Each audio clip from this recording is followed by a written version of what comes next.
Mr. President, former Google executive chairman Eric Schmidt, writing with Jared Cohen, once said that, and I quote, "Modern technology platforms are, quote, even more powerful than most people realize, and that, quote, our future world will be profoundly altered by their adoption and successfulness in societies everywhere," end quote. There's no question that big tech plays an ever-increasing role in our lives. I imagine most of us wouldn't even be able to count the number of times a day we interact with technology platforms, from checking our email to spending time on social media to searching on Google. And the pandemic only accelerated that trend as our reliance on technology for everything from social connection to food delivery increased. Mr. President, I don't need to tell anyone that technology platforms offer lots of benefits. They are sources of entertainment and information. They make it easier to stay close to distant loved ones. They allow us to shop, to conduct business, and to connect with friends, and to advocate for causes that we believe in. But I also don't need to tell anyone that technology platforms have a more problematic side as well.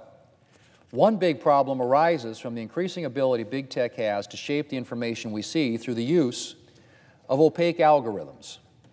Gone are the days when you logged into Facebook and just consumed content that had been posted chronologically since your previous login.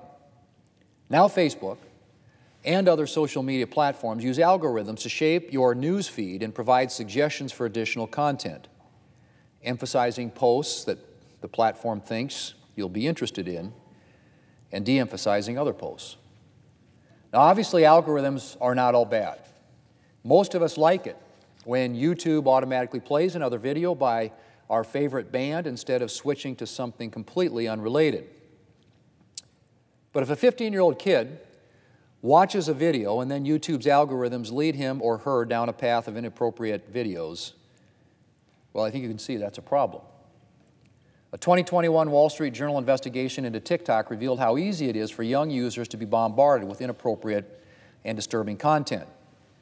And thanks to limited or opaque disclosures, people are often not aware of just how much their experience on technology platforms is being shaped by opaque algorithms.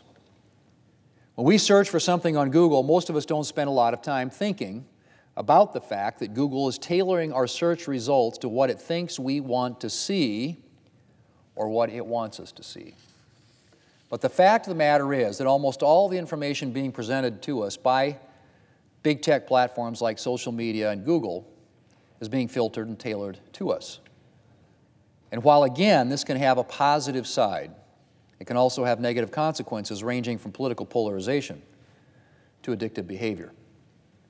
As technology platforms play an ever more dominant role in our lives, I believe platforms should be required to make users aware of the fact that an algorithm is controlling the content they see.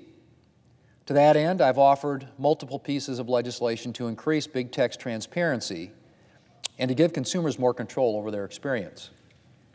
My Bipartisan Filter Bubble Transparency Act would require large-scale internet platforms to notify users that the content that they are seeing has been selected for them by secret algorithms, creating a unique universe of information for each user, a phenomenon that's often referred to as the filter bubble. Platforms would also be required to give users the choice to switch to a version of the platform that is filter bubble free. I've also introduced the Bipartisan Platform Accountability and Transparency Act, or the Pact Act, to shed greater light on the secretive content moderation processes internet platforms use. The Pact Act would require internet platforms to prepare biannual transparency reports outlining material that they've removed from their sites or chosen to de-emphasize. These reports would have to be made available to the public and not in intentionally complicated legalese.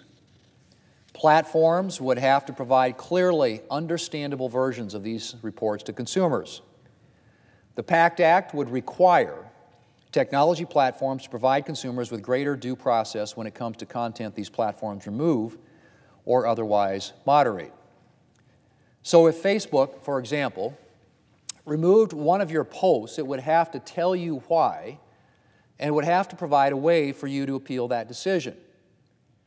Well, Mr. President, today I am introducing a third piece of legislation to increase transparency and accountability at big tech. This bill is called the Political Bias and Algorithm Sorting Emails Act, otherwise known as the Political Bias Emails Act.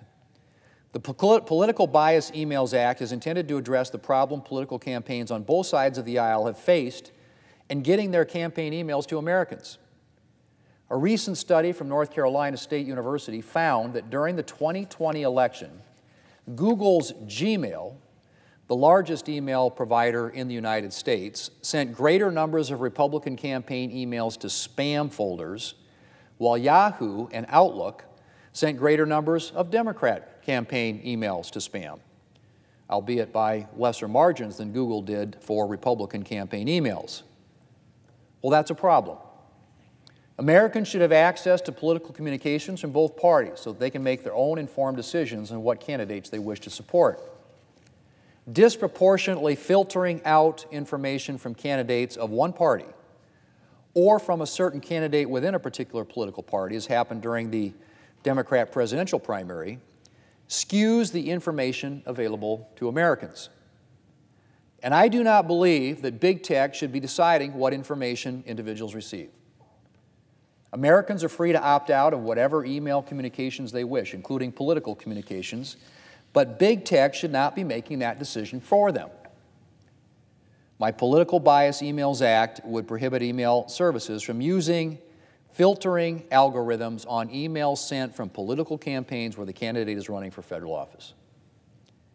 Gmail and other email services inboxing practices are a black box to consumers, and they operate with very little accountability. Well, to address this, my legislation would require email services to submit transparency reports noting the number of emails from both Republicans and Democrat campaigns flagged as spam, as well as provide information to political campaigns on request to help ensure that voters are receiving relevant information on every candidate's policy positions. This legislation would help ensure that Americans and not big tech, emphasize not big tech, are making the decisions on what campaign communications they want to receive. Mr. President, internet platforms have enhanced Americans' lives in a number of ways, as I've already mentioned. But as these platforms play an ever greater role in shaping the information we receive, it is vital that we insist on adequate transparency and ensure that Americans are given the opportunity to opt out of the filter bubble. American people ought to be in charge of what they see, not big tech companies. And I will continue to work to advance the various bills that I've introduced to promote greater transparency in big tech. And as ranking member of the Commerce Committee's Subcommittee on Communications, Media, and Broadband, I will continue to focus on ways to ensure that big tech is accountable to consumers. Mr. President, I yield the floor.